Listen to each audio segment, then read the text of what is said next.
The alien agenda is a complex question. In the program Alien Agenda, we reviewed whether aliens are visiting Earth, expert opinions, and their reasons to consider our planet important. After careful analysis, the determination was there does appear to be an extraterrestrial presence on Earth and an agenda in place. In this program, Alien Agenda Into the Future, we will explore this question further using fact-based information. The conclusions may be startling. Is Earth in the process of being invaded? Do governments of the world know about it? And are we all doomed to be pawns in their alien agenda?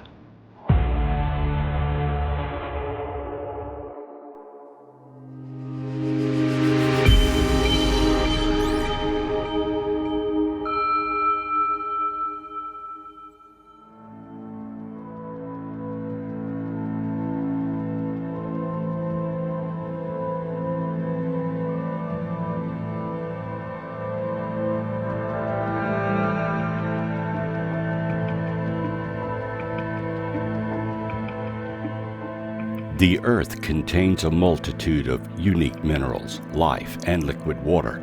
Most of this could be obtained by any spacefaring species from other planets and asteroids throughout the galaxy. However, liquid water and life are apparently rare. We have both. There are a plethora of living beings on Earth, from simple amoeba to humans. 75% of the Earth is covered with liquid water.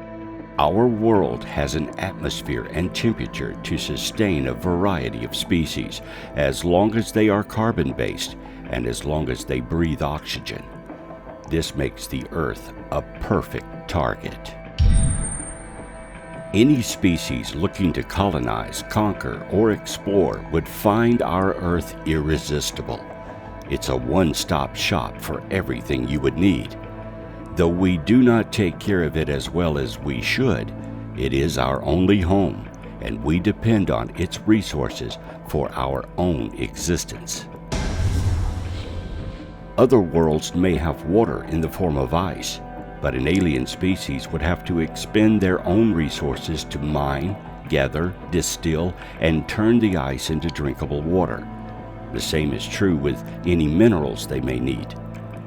Why expend your own resources when it's here and ready to exploit?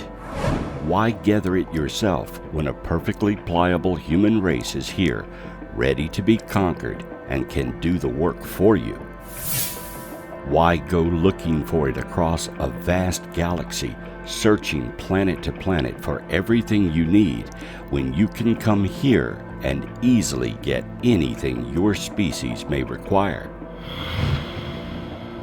No matter what level of intelligence you are, what reasoning process you use, and what ethical and moral codes you subscribe to, there is one constant in the universe, and that is, the easy way is always the best. Work smarter, not harder. As humans, throughout history, we have done the exact same thing. Our species expanded to cover every inhabitable continent on this earth.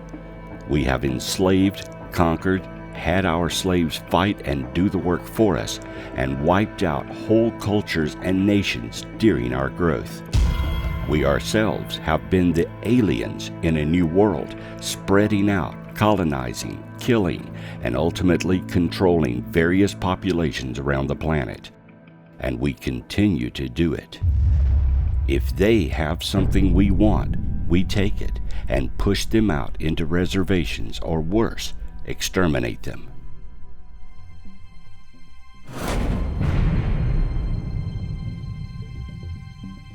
So why would we think they are any different from us? After all, we are an intelligent species and a spacefaring race as well.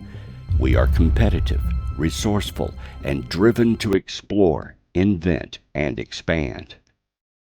All the things necessary to reach new worlds. Yet we have this belief that they are better than us, and to meet another being from another planet would be awesome. it may not. Have we been conditioned to believe this, in spite of our own self-preservation and intelligence?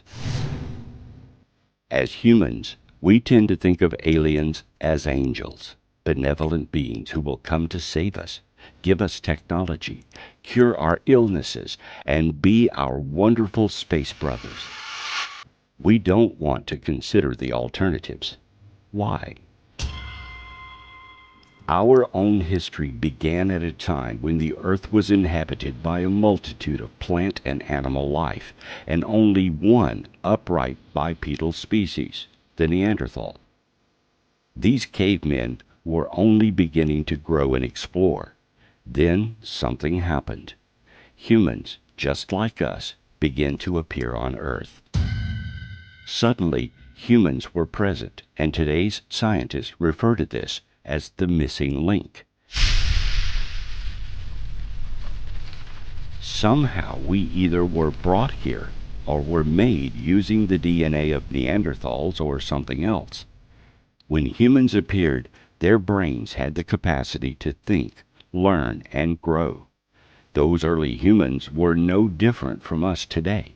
Their anatomy was the same. Their intelligence the same. They are us.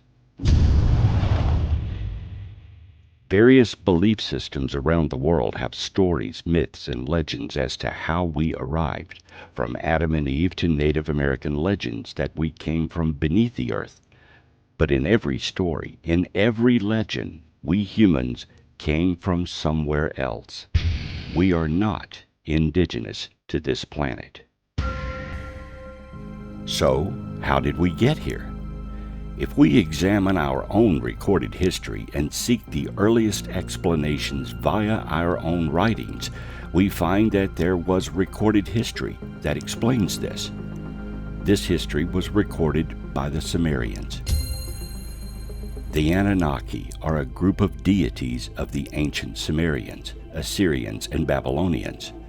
In the earliest Sumerian writings about them, which come from the post-Akkadian period, the Anunnaki are deities in the pantheon, descendants of An and Kai, the god of the heavens and the goddess of earth, and their primary function was to decree the fates of humanity. According to Sumerian text, we were genetically created by the Anunnaki, a spacefaring race that needed us to work for them. After going through various genetic experiments that resulted in hybrids of man and animal, the final results were what we are now, humans. Apparently, the Anunnaki created several species of hybrids using genetics and crossbreeding to finally end up with a species like the Neanderthal, but much more intelligent and capable of behaving and working for them. Of course, they were viewed as gods. Being an advanced, intelligent race, the Sumerians had no other recourse but to think of them as godly. Once humans were created, we multiplied quickly. No one knows who the original Adam and Eve were, but most all belief systems, still in existence today, agree that a god or gods came, made man, and we became the dominant intelligent species on the planet. So who were the Anunnaki? Over a series of published books, starting with Chariots of the Gods in 1968, pseudoarchaeologist Eric von Däniken claimed that extraterrestrial ancient astronauts had visited a prehistoric Earth. Däniken explains the origins of religions as reactions to contact with an alien race and offers interpretations of Sumerian texts and the Old Testament as evidence. In his 1976 book, The 12th Planet, author Zachariah Stitchin claimed that the Anunnaki were actually an advanced humanoid extraterrestrial species from the undiscovered planet Nibiru, who came to Earth around 500,000 years ago and constructed a base of operations in order to mine gold after discovering that the planet was rich in the precious metal. According to Sitchin, the Anunnaki hybridized their species and Homo erectus via in vitro fertilization in order to create humans as a slave species of miners. Sitchin claimed that the Anunnaki were forced to temporarily leave Earth's surface and orbit the planet when Antarctic glaciers melted, causing the Great Flood, which also destroyed the Anunnaki's bases on Earth. These had to be rebuilt, and the Anunnaki needed more humans to help in this massive effort, so they taught mankind agriculture. Of course, both of these authors are disputed by mainstream science. To scientists, the Anunnaki were just made-up mythological gods created by the culture of those times. If they are simply creations of the people of ancient Earth, they sure spent a lot of time making up the mythology. There were several Anunnaki, each with different names. They even described the clothes they wore and the personality of each one. To the Sumerians, these were real people of high stature and intelligence, and they ruled over the land with powerful technology. It's also possible that a race of extraterrestrials came to Earth and assumed the role of these mythological gods, so that man would worship them and do their bidding. Perhaps they changed us so we would look upon them as superior, and if they return, we would welcome them. In any case, there is a missing link: the sudden appearance of anatomically modern man from the Neanderthal. Could it be the Anunnaki, or some extraterrestrial race brought us to Earth, or made us from genetic material and species already here? Was this their agenda, and is it still ongoing today?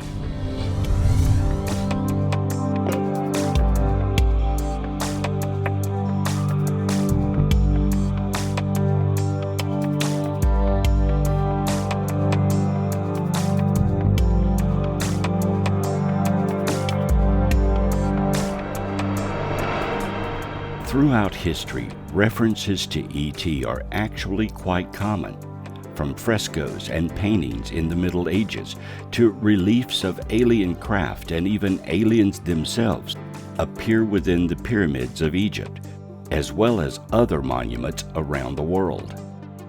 From small figurines to larger statues, we find evidence to non-humans scattered across the landscape of our world like litter. Every ancient culture has some representations of these beings, and oral or written history of their arrival or times they existed alongside man. If we look at today's modern UFO sightings, one could easily say they never left us. They have been here all along. Only the way we interpret them changes from culture to culture and time to time.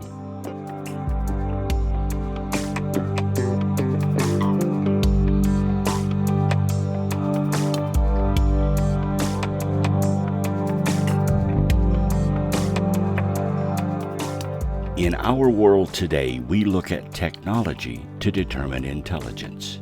When people observe something in the sky that appears to dismiss our understandings of physics, propulsion, and flight capabilities, we attribute it to some advanced beings that are further along than we are, because we cannot duplicate those capabilities.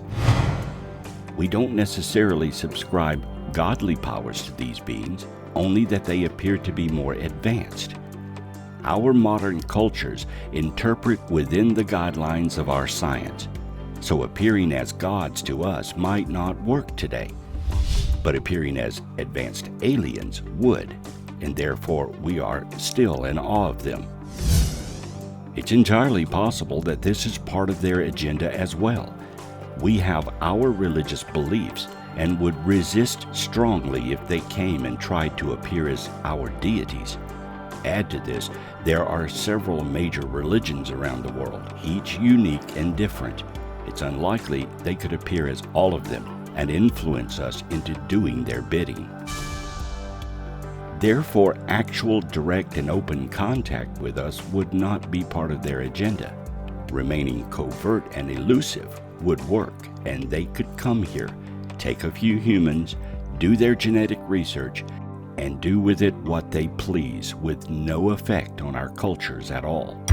This fits what is going on today with our modern UFO mystery.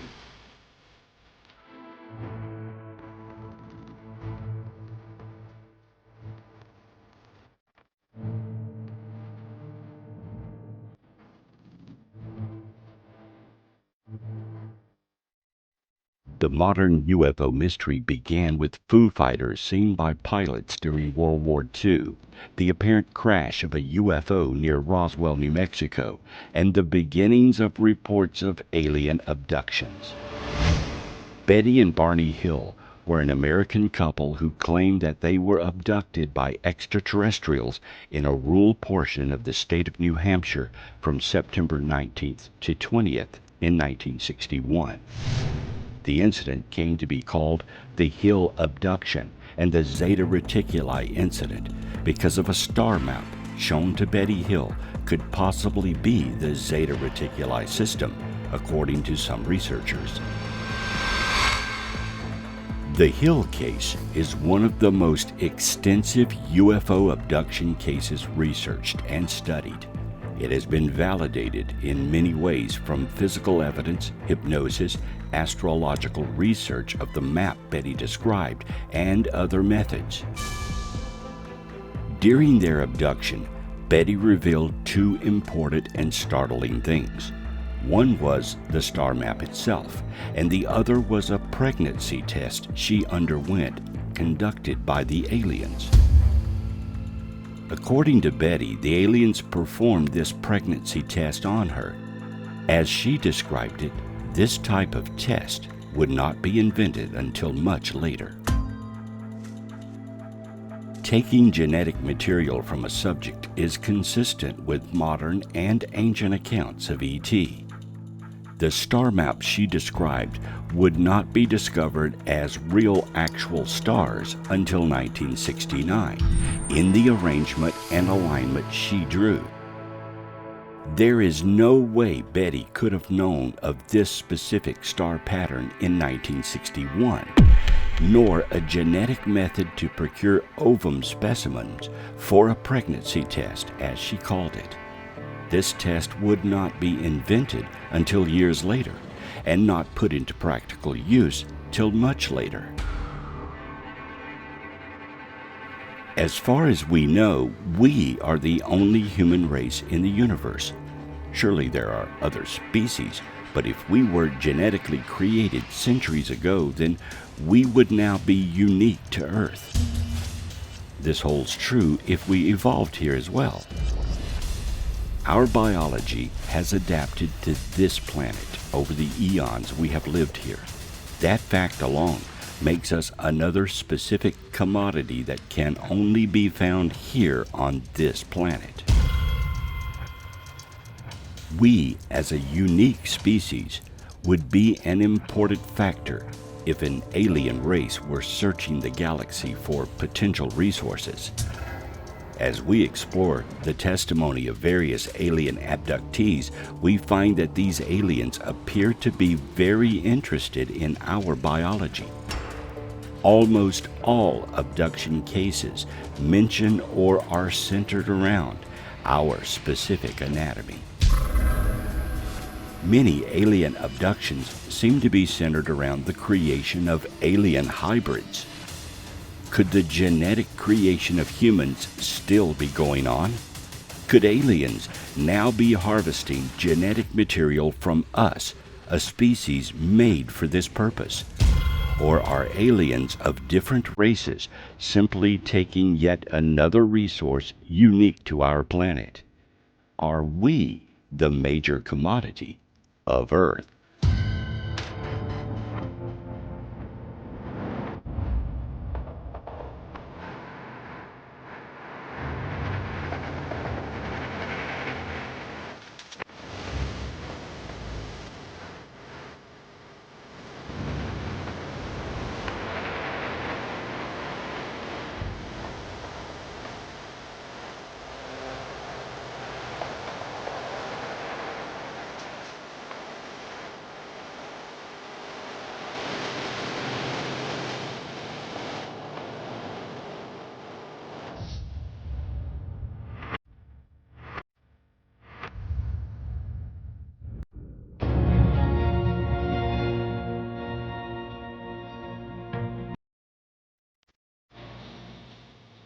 Alien abduction refers to the phenomenon of people reporting the experience of being kidnapped by an unusual figure, subjected to physical and psychological experimentation. People claiming to have been abducted are usually called abductees or experiencers.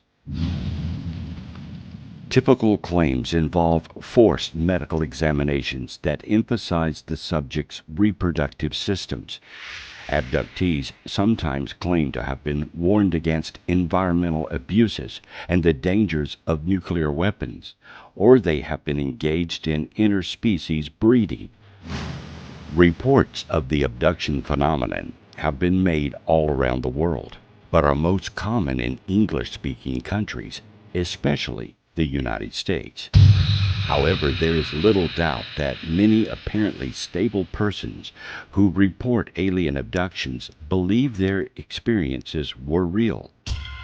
Many psychologists have assessed that while psychopathology was associated with some cases, most reports were from sane, common people. Some abduction reports are quite detailed. An entire subculture has developed around the subject, with support groups and a detailed mythos explaining the reasons for abductions.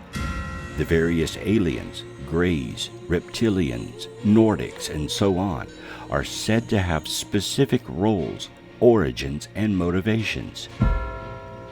Abduction claimants do not always attempt to explain the phenomenon, but some take independent research interest in it themselves and explain the lack of greater awareness of alien abductions as the result of either extraterrestrial or governmental interest or cover-ups.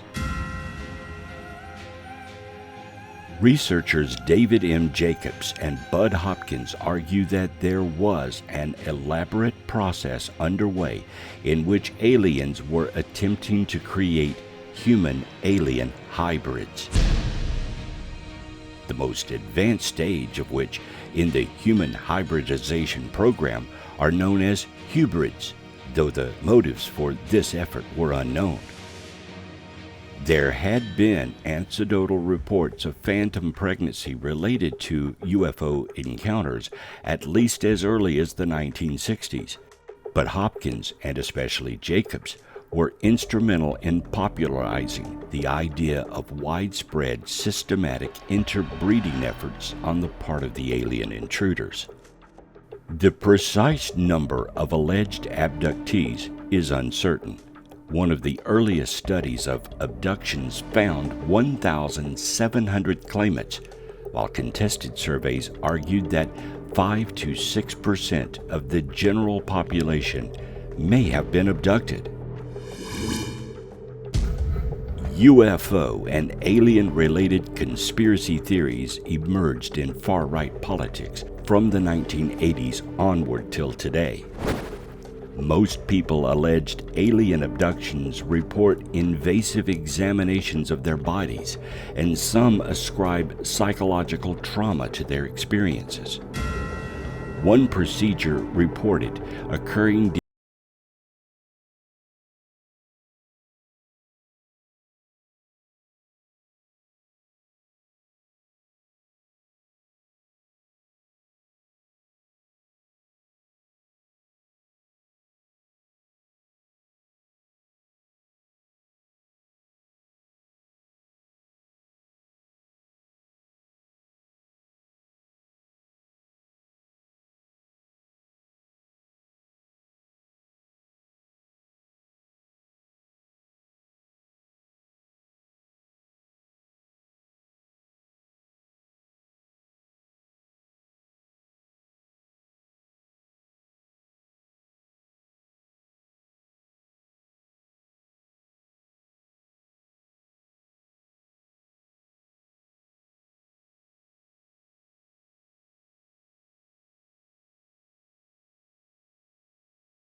According to the Name Us database, there are 600,000 people declared missing every year.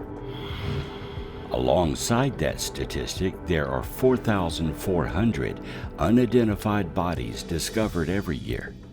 That means that only 0.7333% of people who go missing are found and unable to be identified. The others are either found or they are not. Where did these people go? Some may be living off the grid, while others are simply living under an assumed name or hiding. But what of the others? Is it possible that these people are no longer on Earth? Could they, or some of them, be alien abductees? We know the alien abduction phenomenon is happening, but these cases are few, and only those that get reported get reviewed and studied. To collect a cross-section of genetic material, you would need a larger number of people to sample. Perhaps this number of missing people are part of their plan. If people are being taken and kept, where are they? According to the Sumerians, we are a slave race, made to serve our alien creators. Could some ongoing program be still in place whereby we humans are taken, studied, and harvested? We only know about alien abductions from those who were returned. The alien agenda may be much larger than a few who were abducted and brought back to tell the tale. These statistics also conceal more. Globally, 607 people go missing every single day without a trace. Over a year, this totals 221,644 missing individuals. Over 20 years, this totals over 4 million, more than the population of New Zealand and almost the entire population of Ireland, according to 2011 statistics. If only 2% of these missing people are being abducted within some extraterrestrial agenda, that is thousands of people that have completely disappeared from the earth and may be dead, slaves, or part of some new race being trained or evolved on another planet. There's also a more sinister and revolting possibility. They may be food for an alien species.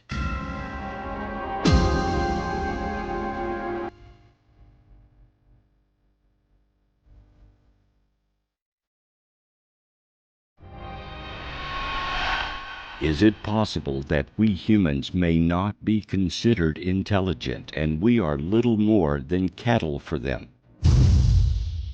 A species indigenous to this planet that can't be found anywhere else, but offers them a commodity to buy, sell, and trade, even consume.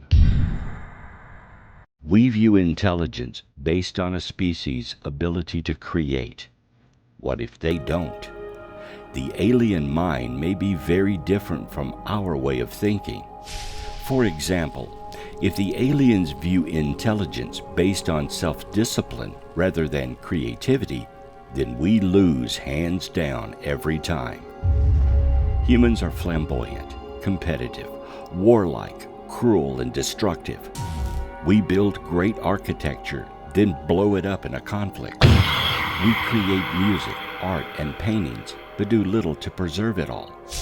We are probably the least self-disciplined species in the galaxy. We soil our nest.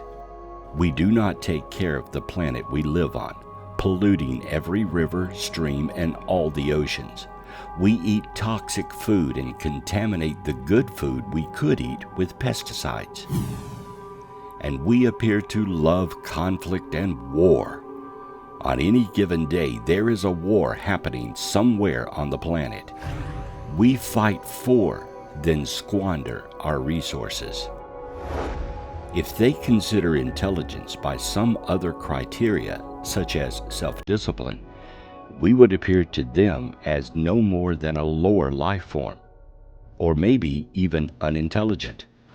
Their thinking could be very different, such as they may take the stance that a beaver can build a dam, a bird can build a nest, and ants can build a mound. Building something may not be important to their way of judging intelligence. Creativity may be the start of intelligence, but to truly be considered intelligent, then you must also apply self-discipline to the process. You must take care of your creations, take ownership of your planet, and not squander it. Create art and hold it high. You must get along with your fellow man and show reverence to their creations. You must be disciplined enough to take responsibility for life and all of your creations and environment. And any technologies you create should be used to benefit and advance mankind, not make war or divide the populations. You should consider yourselves one people, not divided nations and ideologies to fight over. If aliens judge us by themselves, and they are more advanced than us, then we may appear to be little more than an abusive species that needs to be genetically purified or simply used. If an alien race approached Earth and listened to our broadcasts, watched us and studied us, they may be appalled. We would likely be judged as too destructive to work with, and therefore not worth the time it would need to reach a point where our two species could be beneficial to work together. Or they may see us as little more than parasites infesting the planet, and determine we may be useful only as some other commodity, such as food or genetic materials to work with. Perhaps they want to breed all this negativity out of us, or make us into something that they can use or even consume. The extraterrestrial thought process is the key to understanding their alien agenda. The only thing we have to compare their agenda to is our own agendas. Therefore, we base our opinions on how we as humans would react. If their agenda is so foreign to us we can't fathom their reasoning, we may be missing the point completely. For example, if invasion of some type is their agenda, then why take so long? The modern study of UFOs has been going on over 70 years. If they are planning to take over or invade, then they have had more than enough time to do it. Extend that back to ancient times, when sightings occurred as often or more than today. They could have invaded multiple times. Perhaps we're looking at the puzzle the wrong way. If we are part of a long-term experiment, then the time factor is reasonable. If we are simply a garden to pick from, then time isn't a factor. You would want your garden to continuously grow and produce fruit, like a tree you plant that produces a new crop every year. In that respect, we may be some kind of ancient garden reproducing new fruit to choose from every generation. Is it possible that we are some kind of biological experiment? Perhaps we are unimportant, but the viruses and bacteria that thrive within us is what they want. Since we live in a polluted world, we have adapted and produced antibodies within ourselves to survive in this hostile planet's environment. This too would make us unique. We are just the petri dish that contains all the organisms they need to build up their own antibodies so they can survive in hostile environments as well. In this scenario, we are their lab rats. In this case, they would not want nor need to contact us. Instead, they would want us to continue as we are, because the more we pollute our own environment, the better vessels we are for their needs.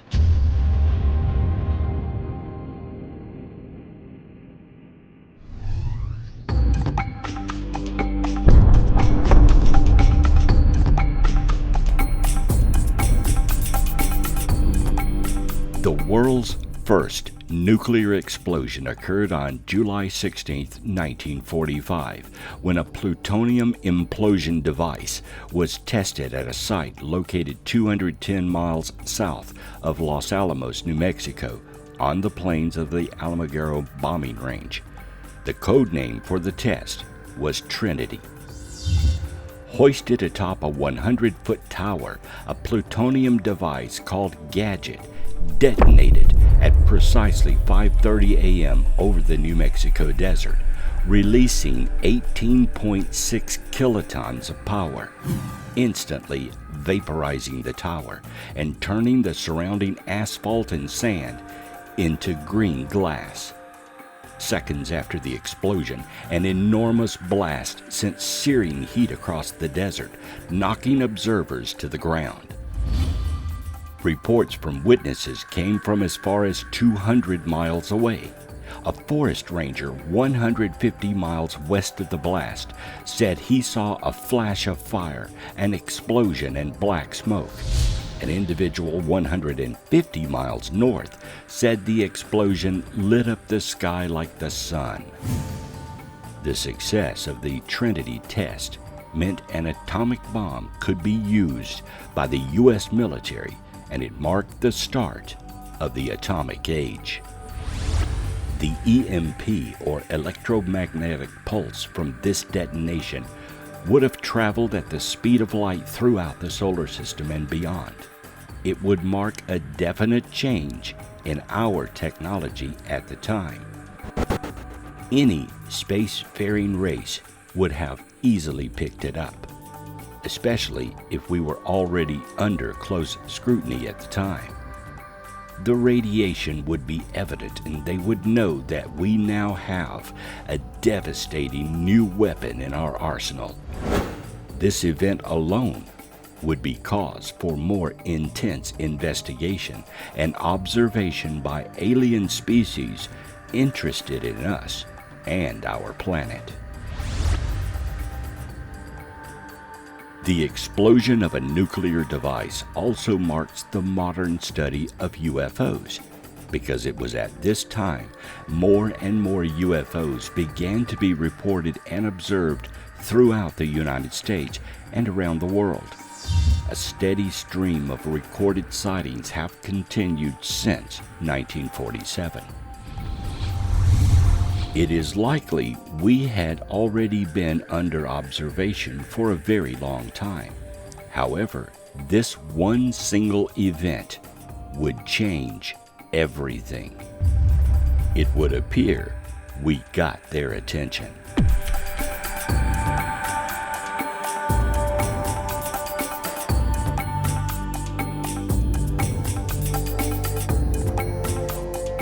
Atomic energy is incredibly destructive and lethal. Radiation alone is horrible, and a detonation of significant magnitude can cause a rip in the space-time continuum.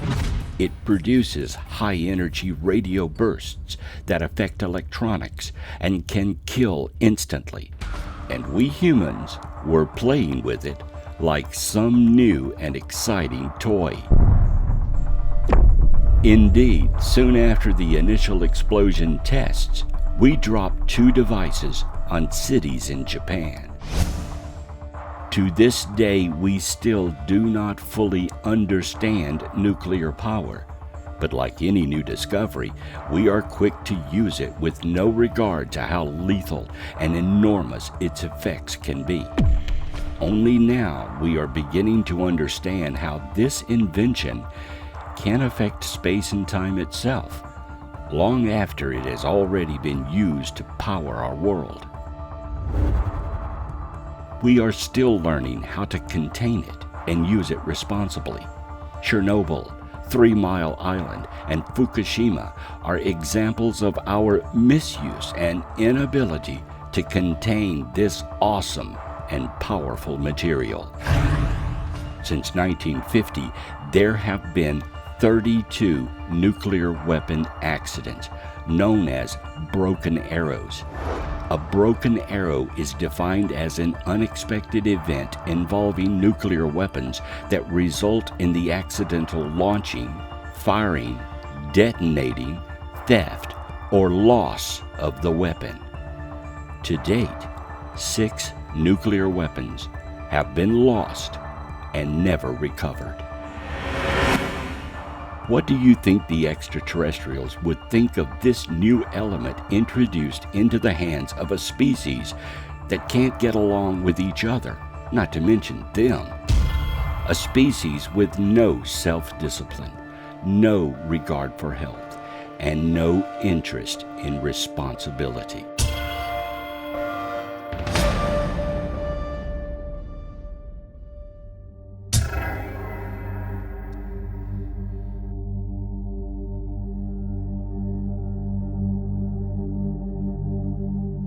A closer observation of this human species and perhaps some intervention might be in order, and thus a new wave of UFO and alien sightings began.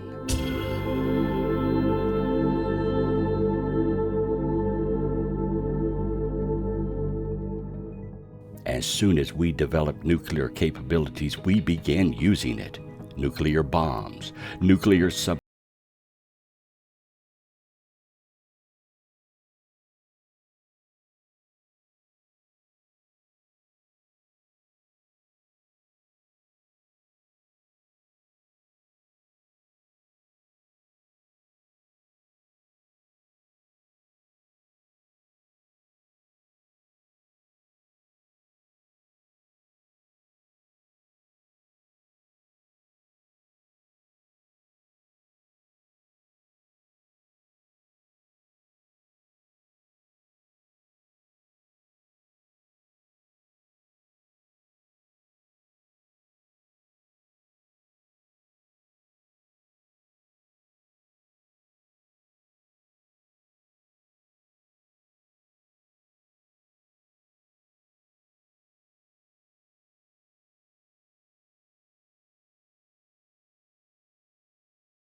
of the alien agenda.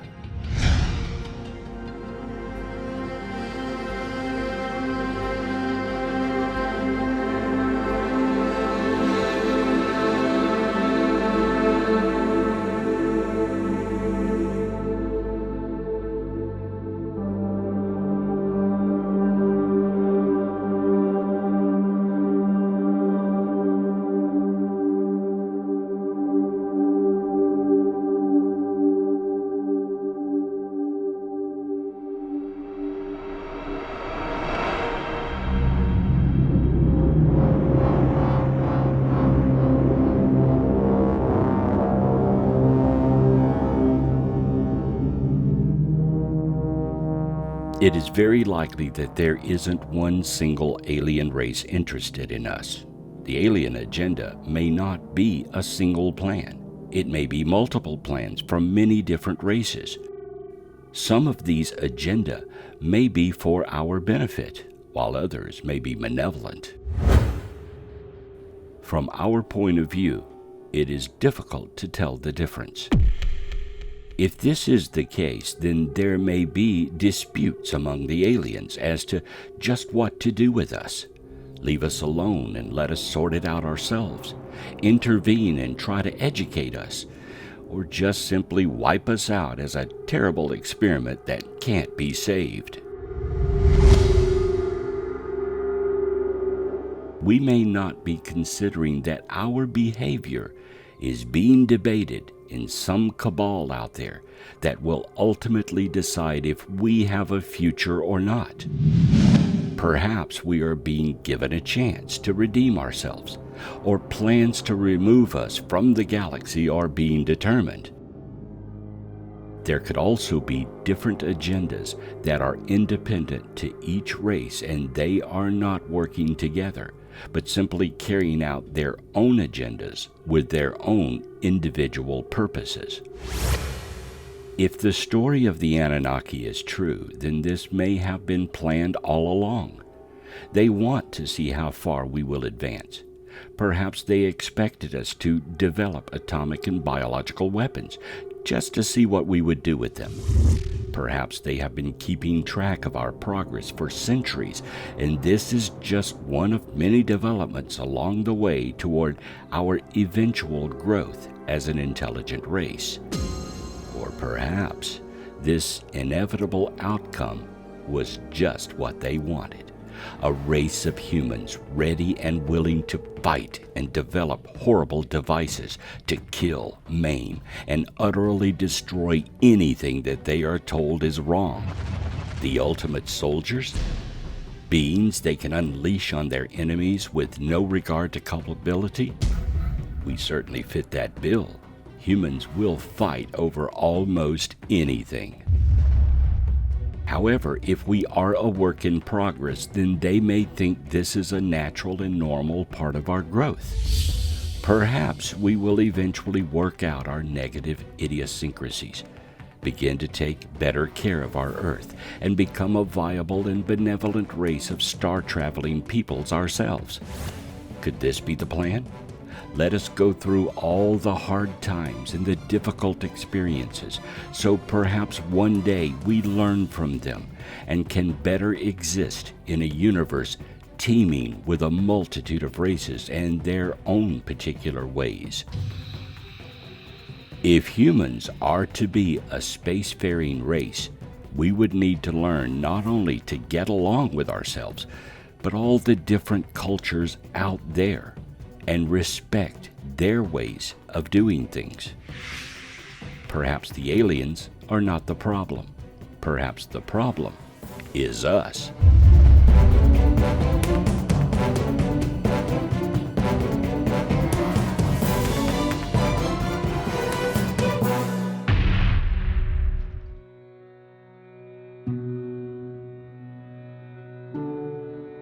In the late 1800s, the spiritualist movement began, whereby social events of a community would be to have a seance and try to contact the dead. By the 1930s, this was all the rage, and spirit photography began. The social movement to try and contact spirits and to better understand ourselves through paranormal and spiritual methods was taking hold. The 1960s brought the New Age movement. Hippies and self-awareness was being explored by the youth and others who felt a need to improve us and our way of thinking.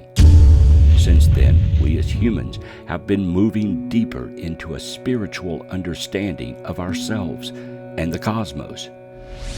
There has been more focus towards Eastern religions and philosophy continuing till today. It has permeated our politics, beliefs, and religious ideas, and today, many New Age self-improvement methods and practices can be found openly and in all of our older belief systems. While we are building atomic bombs, biological weapons, and advancing technologically, we were also looking inward and to the spirit world for more answers. Aliens and UFOs are an integral part of this New Age philosophy. Many people now accept aliens as part of a larger universe and are accepted as beings greater and lower than us. Some subscribe to having alien experiences where an alien talks to them, gives them advice, or is a spiritual master of some type. New Age religions, philosophy, or methods abound today.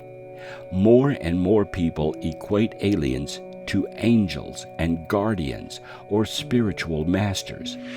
Within the beliefs, there are space brothers and a galactic federation of allied aliens who watch over the Earth.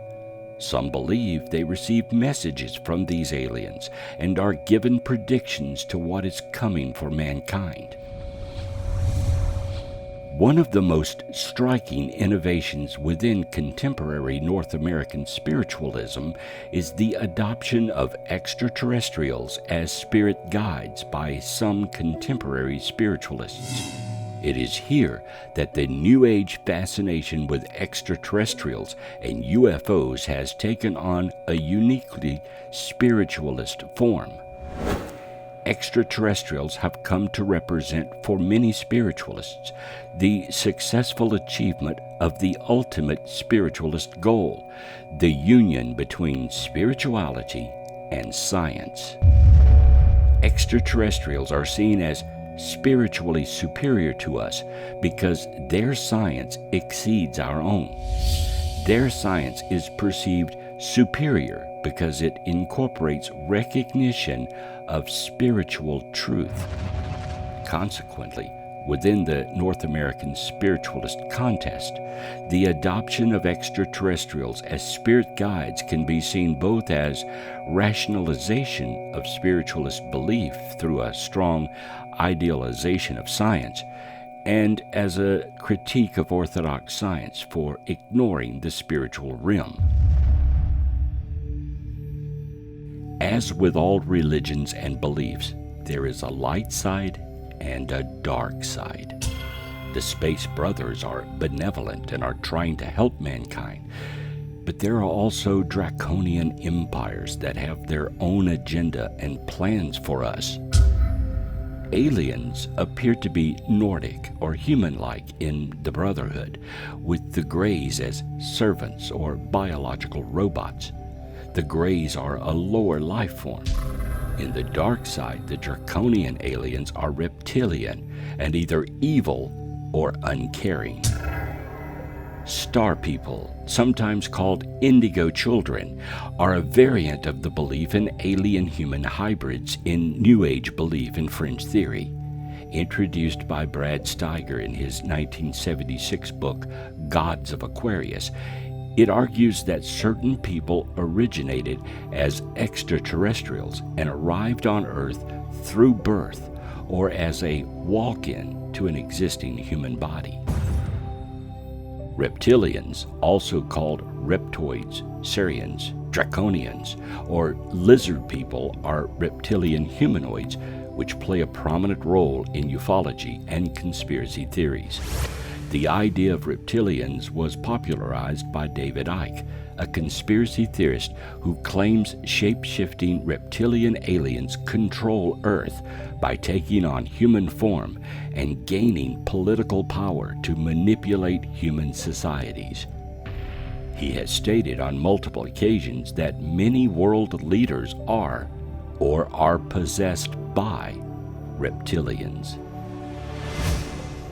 The reptilians are tall, blood-drinking, shape-shifting reptilian humanoids from the Alpha Draconis star system, now hiding in underground bases, and are the force behind a worldwide conspiracy against humanity.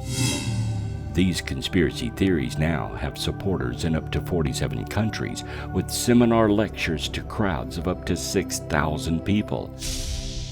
Some adherents of the QAnon conspiracy theory have also borrowed from the reptilian conspiracy theory, including elements shared in anti-Semitic conspiracy theories. In ufology, Nordic alien is the name given to humanoid extraterrestrials purported to come from the Pleiades, who resemble Nordic Scandinavians.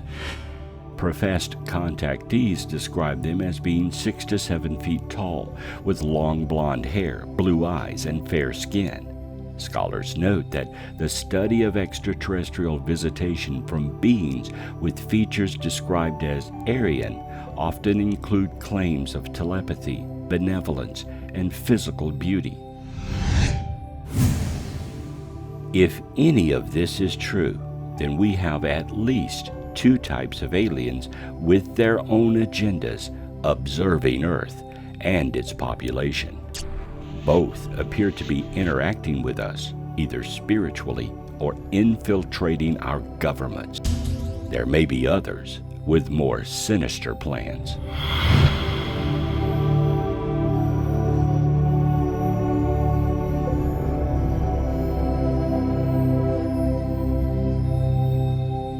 A former Army sergeant who worked at NATO, Clifford Stone, has said 57 alien species have been cataloged by the government. That was in 1989, and there could be more now. Other ufologists believe over 70 different species.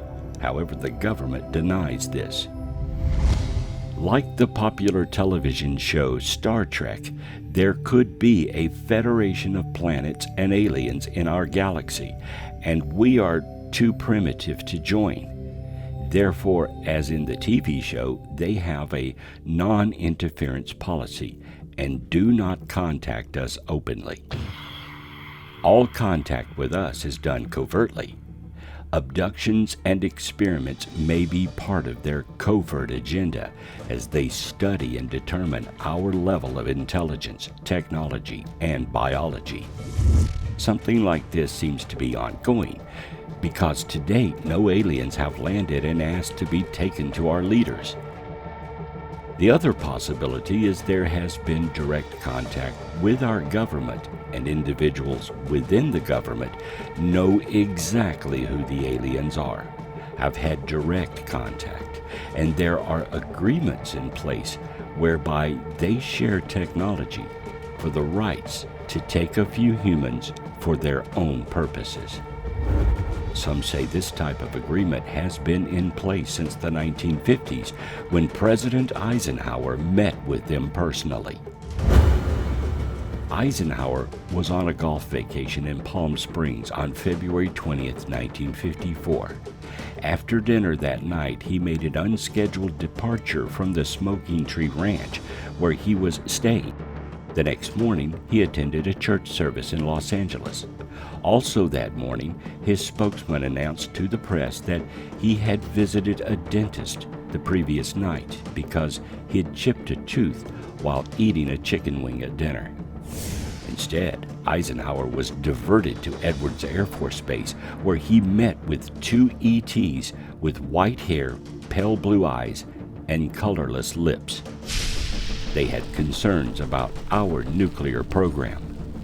These Nordic aliens offered to share their superior technology and their spiritual wisdom with Ike if he would agree to eliminate America's nuclear weapons. Sometime later in 1954, Ike reached a deal with another race of extraterrestrials known as the Greys, allowing them to capture Earthling cattle and humans for medical experiments, provided that they return the humans safely home. Since then, the Greys have kidnapped millions of humans.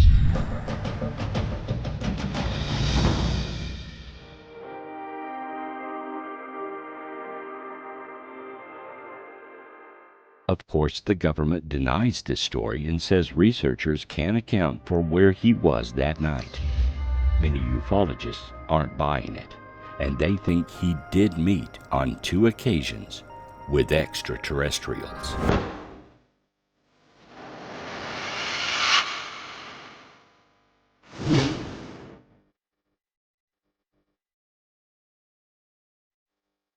Since the modern study of UFOs and UAPs, we have been fascinated by their level of technology. UFOs behave in a manner our technology cannot duplicate. The existence of alien UFO craft comes down to one logical conclusion. If we as humans are not able to develop a craft that can maneuver in the way UFOs do, then someone else must be manufacturing these craft. UFOs can fly in space, in the air, and under the sea. They display flight characteristics different and seemingly impossible from our craft. They defy gravity and inertia. They can appear and disappear at will. A multitude of UFO sightings display these flight capabilities that are beyond our level of technology. If no government on Earth nor any corporation has achieved this, if America or Russia, China or the Middle East or any other nation can create a craft capable of all of these attributes and yet have no propellers, no jet engines, no wings, or other aviation systems known to us, then the logical and inescapable conclusion is someone out there is manufacturing and flying these craft. That someone isn't us. So aliens must exist. Some may argue that all UFOs are misidentifications, hoaxes, or natural phenomena. Statistically, that is impossible. There is too much detailed and even photographic evidence of these objects to explain all of them away with a simple nonsense answer. No sane person would conclude there is nothing to it, given the wealth of information on the subject and the photographic and physical landing case data. Even whistleblower witnesses within the government have come forward, verifying the existence of aliens and UFOs. It is their technology that astonishes us. These are craft that can float and fly with no visible signs of propulsion. Craft that are noiseless, have no wings, and appear to be able to go faster than sound without producing a sonic boom. They can make right-angle turns at enormous speeds. Our craft have to arc to turn, and the resulting G-forces at high speed can kill the pilot. They can stop instantly with no discernible reaction to inertia. They display a level of technology our scientists, engineers, and aviation experts can only dream about. When we look at their technology, we must wonder who could be able to make and manufacture such a marvel of aviation. Just like our cars and trucks, there appear to be several models of these craft, each with its own unique style and design. There could be a single race making a variety of styles, or there are several races of aliens with their own styles. We simply do not know. What we do know is these craft do exist and are tracked by radar, visually identified, and often seen with pilots or occupants inside. Recently, a variation of alien craft have been spotted by naval personnel, having a tic-tac or contact capsule design. They pursued our aircraft, were picked up on radar, and were even photographed by pilots and radar systems as well. And in each case, they outpaced our aircraft easily. These capsules could enter the water and exit into the air with ease. In 2022, new radar systems and technology were distributed to military bases guarding America. With this new technology, military facilities were able to pick up smaller objects and determine their exact locations. By 2023, a plethora of new UFO sightings occurred, with the result of a Chinese spy balloon being detected and shot down on the East Coast. 3 other unidentified craft were also shot down, but information about these objects were kept secret. Is it possible that one of them could have been an alien spacecraft? The shoot-down of the Chinese balloon made international news, and it difficult for the government to deny the existence of the other objects that it had detected and shot down. objects they were unwilling to discuss. A noted general, when asked if the objects could be alien, answered that the government wasn't taking any possibility off the table. Since then, other nations have come forward and admitted they too have shot down balloons and other objects. One might ask the question, are we even capable of shooting down an alien craft of advanced technology? That would depend on the craft itself, and if it were vulnerable to our weapons. A modern helicopter is far more advanced than a balloon, but both can be shot down. Perhaps their technology, though having advanced aviation capabilities, still remains physical and can be vulnerable to attack, just as our craft are. And if we were to attack or shoot down one of their craft, how would they react? In 1947, an alien craft crashed outside Roswell, New Mexico. The craft, alien bodies, and debris were recovered by our military. Apparently, there was no reaction by the aliens, at least not openly. There are also several stories that other craft may have been shot down. If so, there were no reactions from these incidents either. If we have recovered an alien craft after being shot down by our pilots or ground-based weapons, then the aliens either don't care or have negotiated secretly for the return of their technology. All nations take espionage seriously. Flying a craft over our airspace became an international incident with a simple balloon, but it had advanced spy technology as its payload. America spent millions recovering that technology to further understand it, to see what the Chinese were looking for and listening to. The Chinese deny it was a spy balloon. However, they have made attempts covertly to recover it from the Americans, yet publicly they act unconcerned. This scenario may be indicative of how they may react if we shot down one of their alien spacecraft. Publicly, they would do nothing. However, privately and covertly, they may contact our government for the technology, and such contacts appear to have happened in modern times.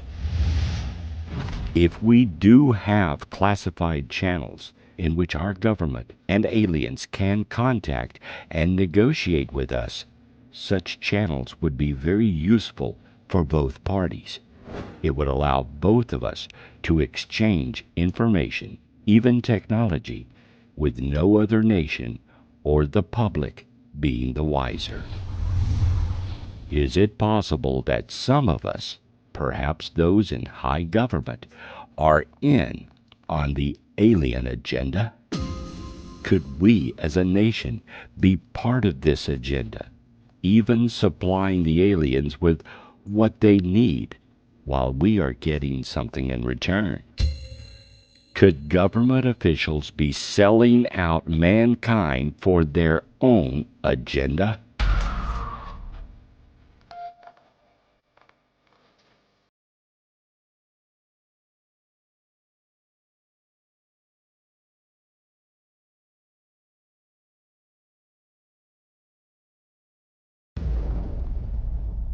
One thing to consider when asking the alien agenda question is, are we sure it is us they are interested in? Perhaps we are simply another species on the planet and they are more interested in the planet as a whole than just us. Earth may be in some strategic position between other destinations, and stopping off here is like a waypoint to re-energize when traveling to their actual destination. In that case, we would be like a gas station between two distant points, and it's advantageous to stop here to refuel. Earth may contain some substance or energy we are unaware of, and they need it to run their ships. perhaps something in our air that they need. It could be an electromagnetic property or other energy that is natural to our planet. If this is the case, then they may simply be passing through and they have little interest in us. However, if our advancements threaten their ability to use Earth as a waypoint, such as exploding atomic bombs, then they may begin to take a closer look at this awkward species who apparently has a fascination with war and destruction. Several UFO reports and sightings are near power stations and over water. Some cases even describe the UFOs apparently taking energy from our power grid and seemingly extracting something from our water sources. There may be a plethora of materials, elements, and substances here they can't get easily anywhere else. This would make our planet very important to their needs, and since we are not protecting it well, they may want to ensure we don't destroy it. After all, Earth is the only planet with life and resources all in one place for several light years. If we continue our destructive ways, they may decide at some point that they are better equipped to steward and control the planet for the betterment of all races. In this case, the aliens may be here to determine if we should be allowed to continue managing this world, or if they should take control to preserve it.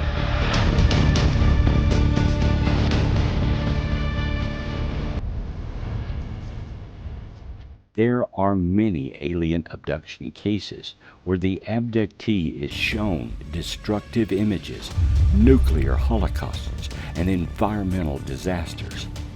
Perhaps the aliens are trying to educate us, to teach us that our way is not working and it will end in an apocalypse if we continue. The genetic materials they take from abductees may be them growing a farm or catalog of us, so they may repopulate the planet after we've destroyed it. Or they may be creating a new colony on another planet, so when we all die out, there will be a place where humans can start again. If they are creating human and alien hybrids, then this may be a project where they can build a new race, a new species that can survive on Earth after the ecology is decimated. It is entirely possible that they see no hope for us, and all the ufology data we have learned from so far is simply us reviewing their attempts to preserve mankind. Their agenda may not be sinister, but a method to try and save us from ourselves.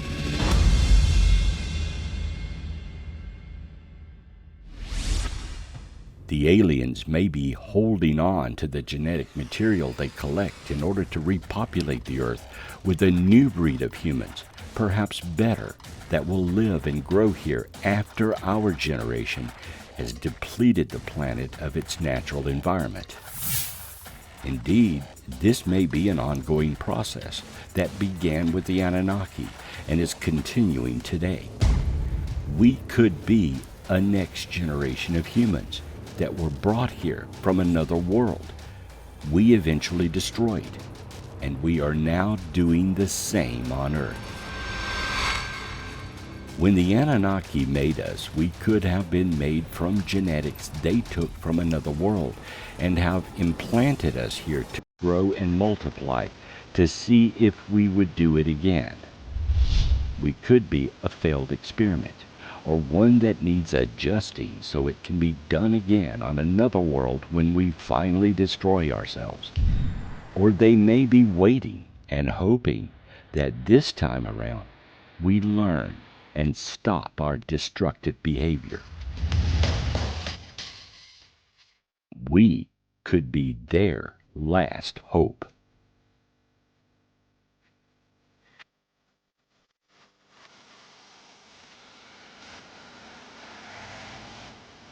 We could be the final stage in some long and ongoing experiment that they hope will eventually work out right. They could be watching and waiting to see if we will develop into an intelligent and self-disciplined race that will one day contribute to the betterment of the galaxy and bring our wisdom and technology to races as yet undiscovered.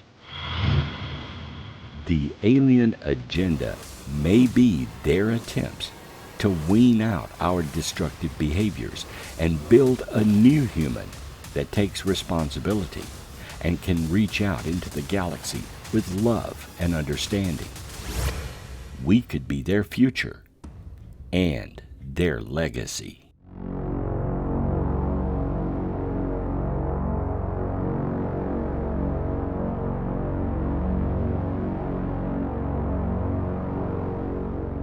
To us, the UFO and alien agenda is a mystery. It's like trying to see the outside of the box from within. We can observe and catalog sightings and collect as much information as we can, but until there is some disclosure from the aliens themselves, we may never know their true agenda in our lifetimes. The governments of the world may know more, or at least have additional data that we are not privy to, but even they may be ignorant to the true and full alien agenda. We cannot look to the government to disclose UFO information. After all, they too have their own agenda, and often use the phenomenon to misdirect us or hide some clandestine project within the UFO mystery. True disclosure, if it ever happens, will come only from the aliens themselves at a time and place they choose when they believe we are ready. Until that day arrives, we can only hope the alien agenda is in our favor. If not, then we can only hope we never find out the truth.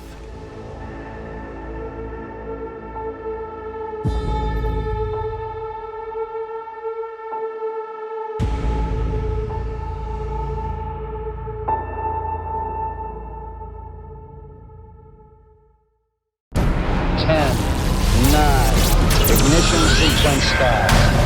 6, 5, 4,